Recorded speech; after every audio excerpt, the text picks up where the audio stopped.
oração do justo pode ir muito em seus efeitos.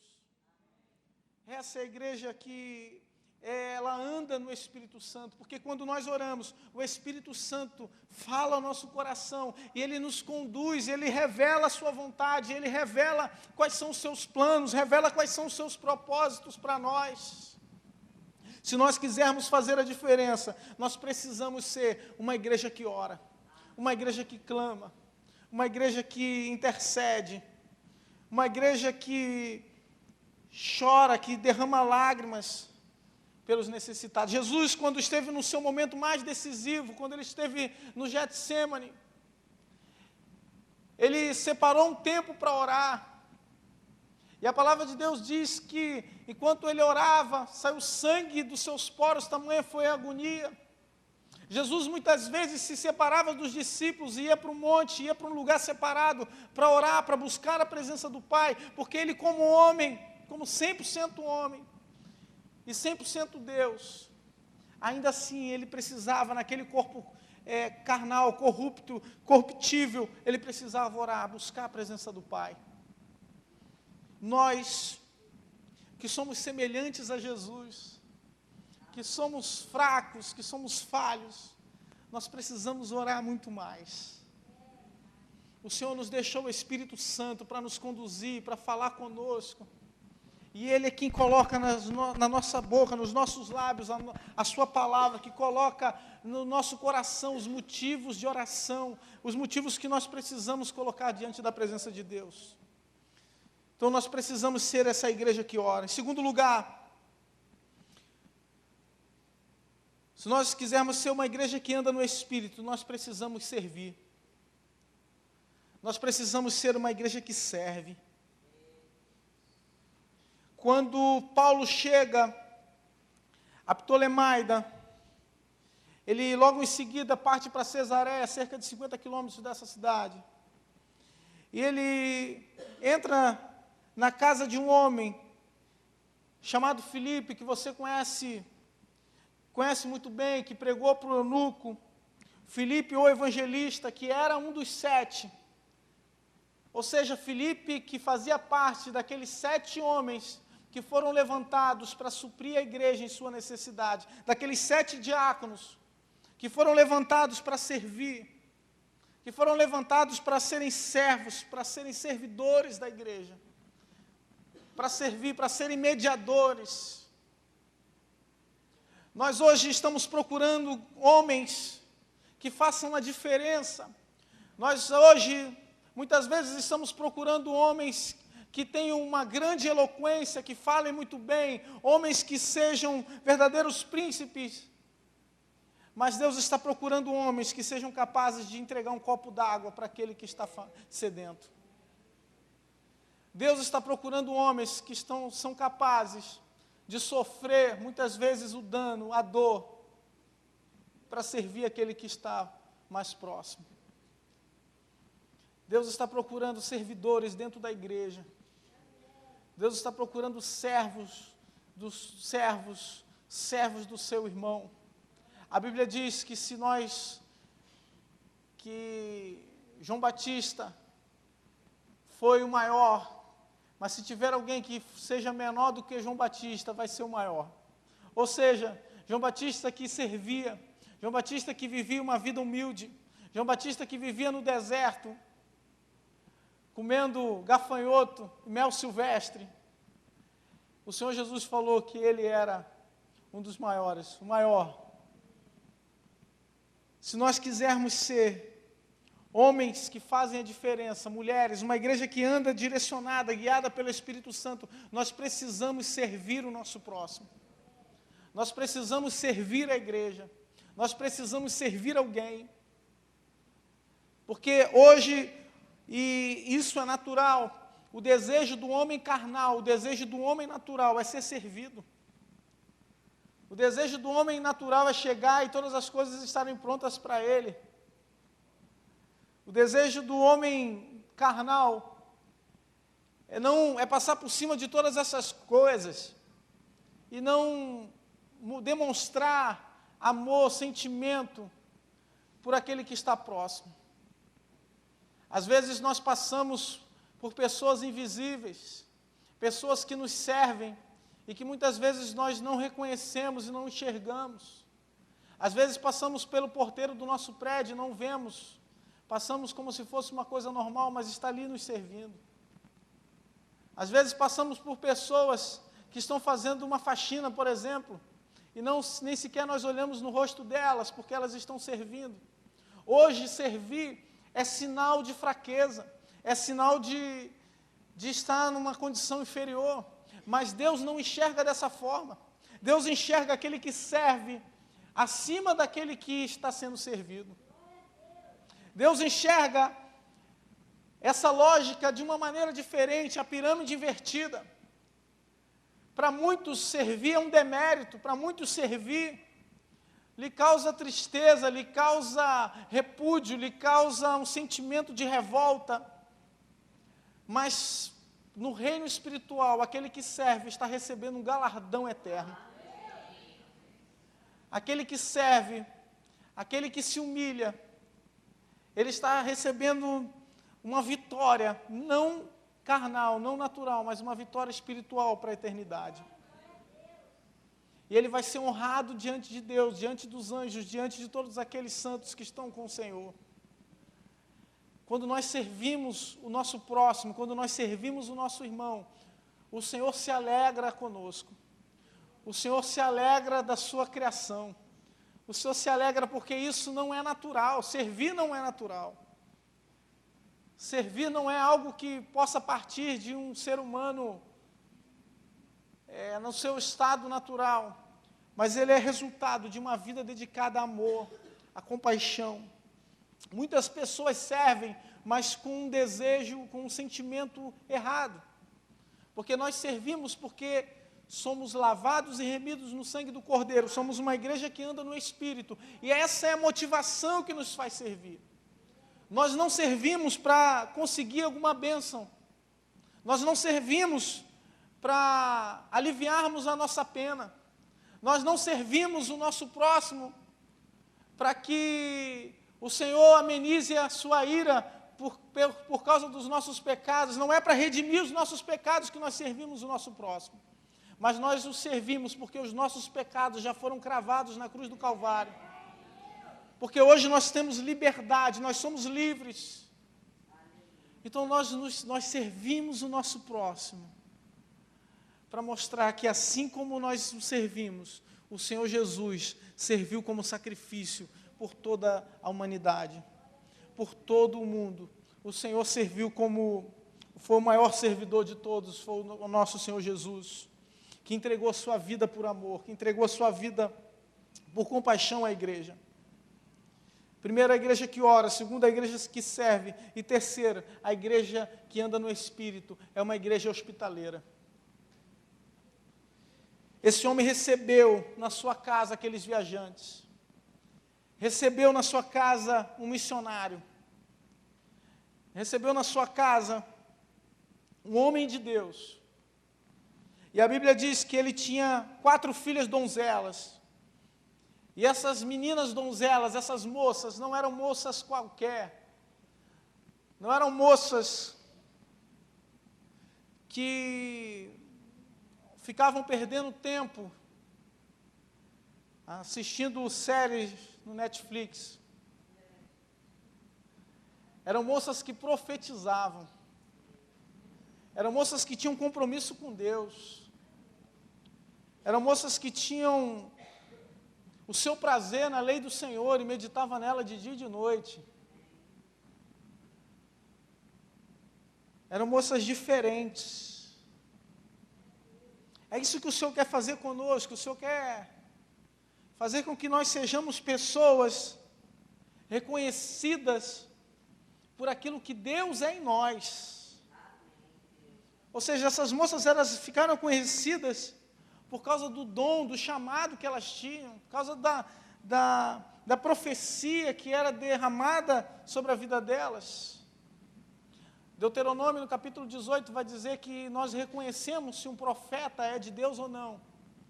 Quando esse profeta fala alguma coisa, profetiza, e a palavra dele vai se cumprir ou não. Ou seja, quando um profeta fala alguma coisa, tem 50% de chance de sim e 50% de não. Mas a Bíblia diz que o profeta do Senhor, um profeta que é levantado por Deus, a palavra dele se cumpre. E essas mulheres, elas eram profetisas, essas meninas eram profetisas. Muito provavelmente porque a igreja reconhecia o dom delas. Porque em outros momentos elas profetizaram, elas falaram, assim diz o Senhor, e aconteceu. Elas foram ousadas para dizer, e assim diz o Senhor dos exércitos. E a palavra que elas proferiram se cumpriu conforme elas tinham falado. O Senhor está precisando de profetas. O Senhor quer levantar no nosso meio profetas no meio de uma geração corrompida, caída. Sempre haverá um profeta do Senhor, uma profetisa, um homem de Deus, uma mulher de Deus. Essas meninas não tinham cargo. Essas meninas não eram reconhecidas como pastoras, elas não eram reconhecidas como diaconisas, elas não eram reconhecidas como nada, mas elas tinham um poder espiritual na vida delas, elas eram mergulhadas na água do Espírito. Muitas vezes nós vemos pessoas brigando, lutando por causa de cargos, por causa de posição, por causa de reconhecimento. Mas o maior reconhecimento que nós podemos ter é o reconhecimento de sermos chamados homens e mulheres de Deus. É de sermos reconhecidos como a Marta que profetiza, o Rafael que é um evangelista, a Rose que é uma mulher que ora e as pessoas são curadas. Essa é a marca daquele que serve, daquele que anda na presença do Senhor. São reconhecidos pelos sinais, pelos frutos, pelo fruto que é derramado através da sua vida. Em quarto lugar, essa igreja que ora, que serve, a igreja que é hospitaleira, a igreja que recebeu esses homens nas suas casas. Em quarto lugar, essa igreja é uma igreja que possui voz profética.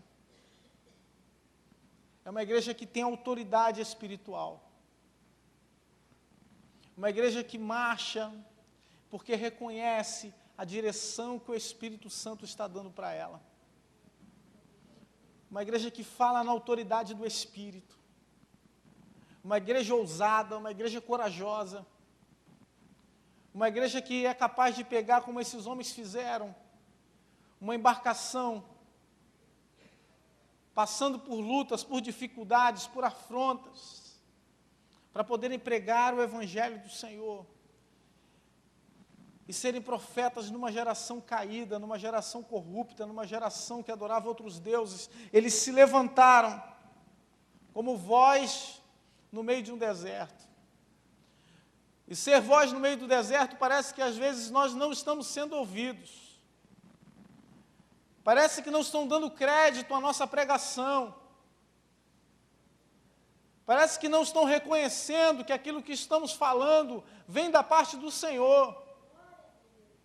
Parece que não estão vendo que o fruto que é deixado, que é derramado, que cai na árvore da nossa vida, é capaz de alimentar para a vida eterna, que é capaz de satisfazer e saciar a fome daquele que está faminto. Parece que não consegue enxergar isso. Mas é no momento que a palavra se cumpre, é no momento em que a profecia se cumpre, no momento em que a profecia ela é realizada, é nesse momento que o Senhor honra o seu profeta, que o Senhor honra aquele que é levantado pelo Senhor. Ágabo, um homem de Deus. Paulo ficou ali com aqueles homens alguns dias, e veio até a casa deles um profeta chamado Ágabo. E nós vemos aqui, verdadeiramente, um ato profético relacionado à vida de Paulo. Uma profecia para Paulo, que não foi só em palavras, é muito interessante essa profecia. Mas o profeta, ele pega o cinto de Paulo, o amarra e diz, assim vão fazer a esse homem quando ele chegar em Jerusalém. Nós vivemos uma época em que existiram e que existem até hoje pessoas que se levantam fazendo atos proféticos. Se levantam com atitudes no natural, que possuem um reflexo no mundo espiritual, que praticam alguma coisa aqui, que possuem um significado espiritual para uma nação, para uma geração, para uma pessoa, para uma igreja. Porém, muitas dessas profecias, desses atos proféticos hoje, têm se tornado os verdadeiros atos patéticos, em que são feitos coisas absurdos, e dado palavras de coisas que vão se cumprir e que não se cumprem. E que muitas vezes o profeta, para tentar se redimir, tenta colocar a culpa na própria igreja, naquele que está recebendo a palavra. Mas Ágabo, como homem de Deus, se levantou naquele lugar, movido pelo Espírito Santo. A igreja que é movida pelo Espírito, ela possui uma voz profética de autoridade. Ela possui uma voz profética que não só condena o erro, o pecado, mas que é capaz de conduzir a vida da igreja, que é capaz de conduzir a vida do cristão, que é capaz de dar direção para a vida daquele que está precisando, que consegue trazer exortação, consolação, edificação para a igreja.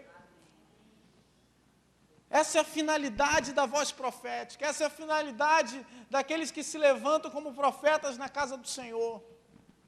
E qualquer ato profético, qualquer ato que seja profético, ele tem que engrandecer o nome de Jesus, ele tem que engrandecer e dar a autoridade ao Senhor. E mostrar que aquele que vai realizar, aquele que vai fazer, é fiel para fazer, para cumprir essa palavra. E assim aconteceu na vida de Paulo. Eu não sei se eu teria coragem para profetizar como aquele homem. Porque, queridos, profetizar bênção na sua vida, profetizar que você vai ter um emprego, profetizar que você vai ser vitorioso, é algo muito fácil.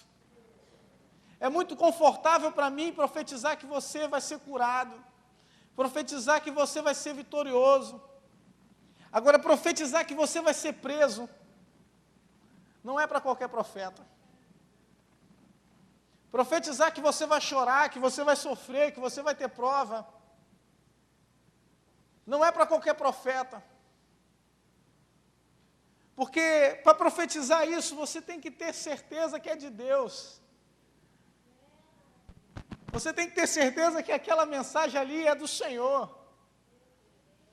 E esse homem, ele estava mergulhado na água do Espírito de tal forma, ele estava tão firme no propósito que ele tinha, ele estava tão firme dentro daquele rio, sendo conduzido pelo Espírito Santo, que ele não se preocupou que ele estava falando com o apóstolo Paulo, ele não se preocupou que ele estava falando com o evangelista que foi transladado, ele não se preocupou se ele estava ali diante de autoridades espirituais, eclesiásticas, donzelas profetisas. Ele creu naquela palavra e falou aquela palavra ali para aquele homem, mesmo se ele se entristecesse ou não.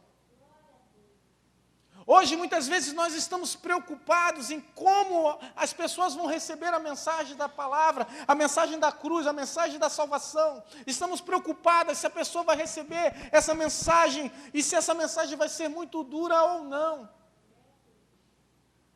A mensagem da cruz, a mensagem que cura, a mensagem que liberta, a mensagem que tira o homem da escravidão do pecado. Nós estamos preocupados se essa mensagem vai doer no coração do nosso irmão.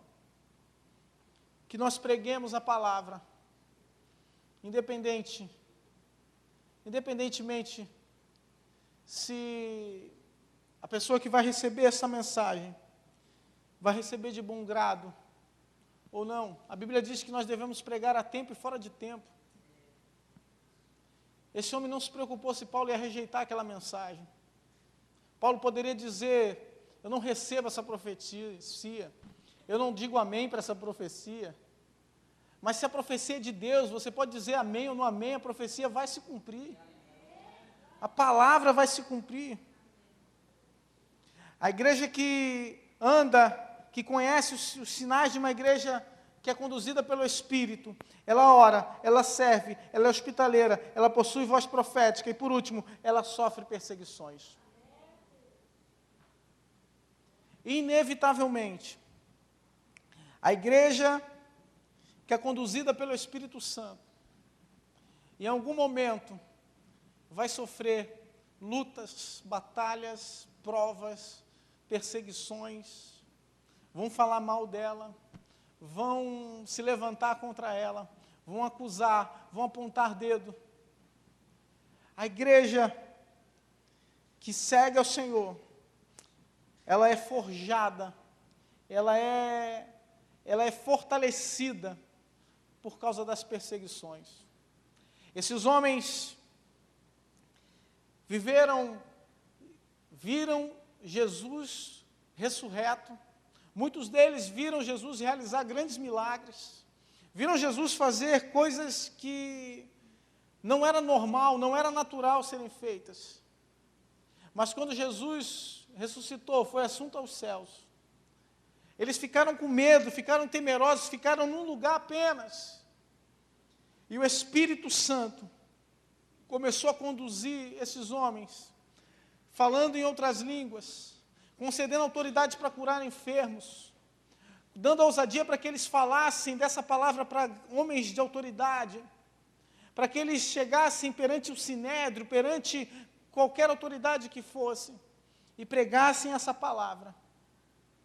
E eles começaram a ser perseguidos, entravam na casa deles, pegavam não só eles, mas toda a sua família, e os encarceravam, os prendiam, alguns eram mortos. E eles foram sofrendo, sendo perseguidos, mas quanto mais eles eram perseguidos, mais a palavra de Deus crescia.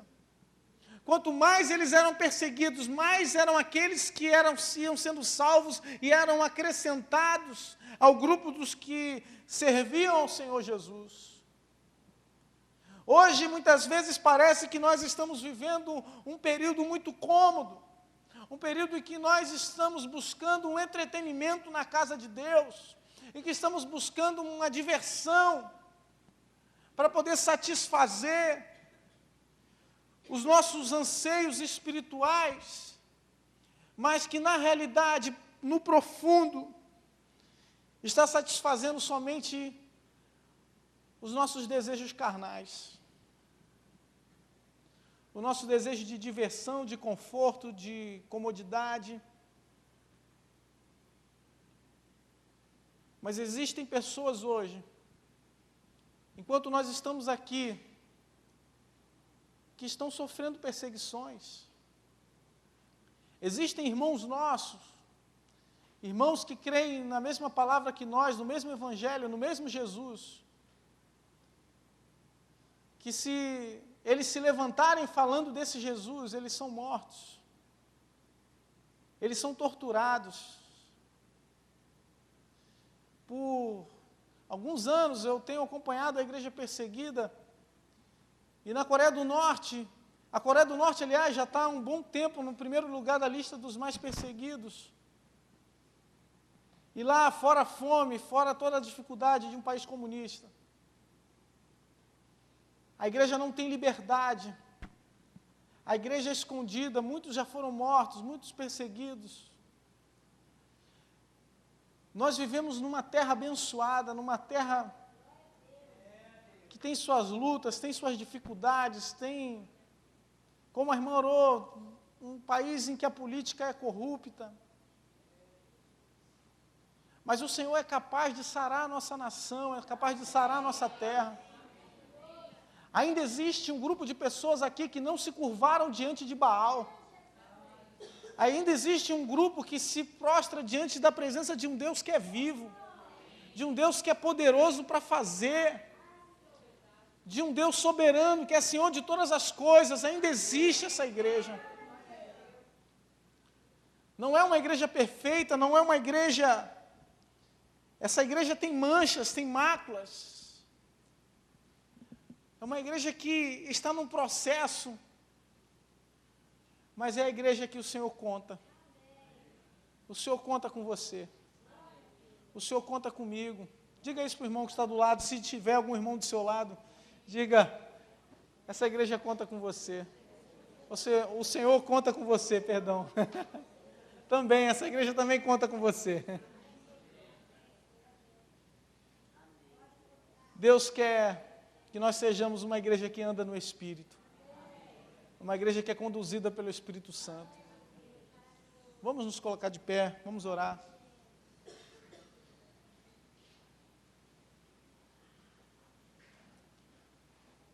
Somos poucos aqui.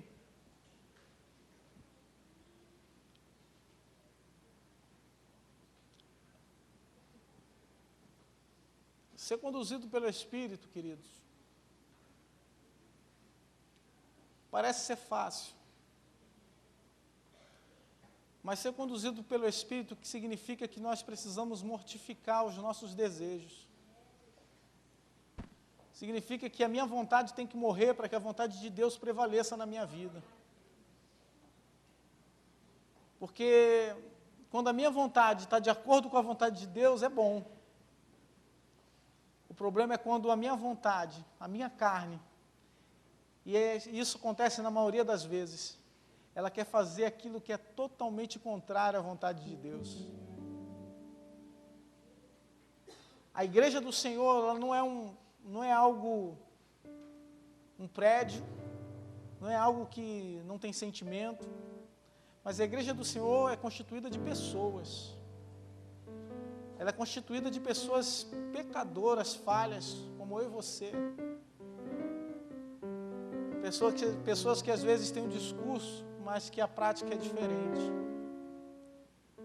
Às vezes nós queremos fazer a vontade de Deus, nós queremos ser guiados pelo Espírito de Deus, mas quando os nossos hábitos, os nossos costumes, muitas vezes nos impedem de buscar a Deus. Às vezes nós queremos orar, mas nós já estamos tão acostumados a ver aquela novelinha das 8, das 9, sei lá. Nós queremos buscar Deus na sua palavra, mas nós já estamos tão acostumados com o Big Brother naquele horário. Nossa carne já se acostumou tanto. É tão bom ver The Walking Dead à noite, depois que eu chego em casa do culto. Mas era o tempo que Deus queria passar conosco. Era o tempo que Deus separou para falar com o nosso coração, falar qual era a vontade dEle para nós. E muitas vezes a igreja não marcha, não avança, porque as prioridades da igreja, as nossas prioridades, não tem sido dar prioridade às coisas de Deus. Não tem sido buscar a face, a presença do Senhor. Eu não quero ser uma igreja que fica rodando no deserto, rodando no mesmo lugar.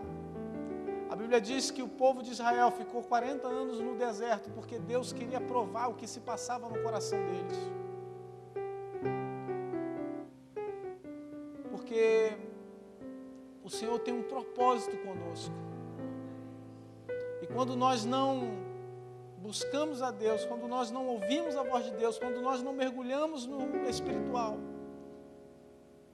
nós podemos chegar perto do propósito que Deus tem para nós, mas por nossa própria negligência nós voltamos ao início e temos que passar pelo processo todo de novo. Se você diz, eu quero ser conduzido pelo Espírito de Deus, eu quero ter essas qualidades na minha vida, eu quero ser uma pessoa que entende a direção, a voz do Espírito na minha vida, uma pessoa que ora, uma pessoa que serve, uma pessoa que profetiza, uma pessoa que faz a diferença na minha terra. Sai do seu lugar, vem aqui à frente, eu quero orar por você, em nome de Jesus.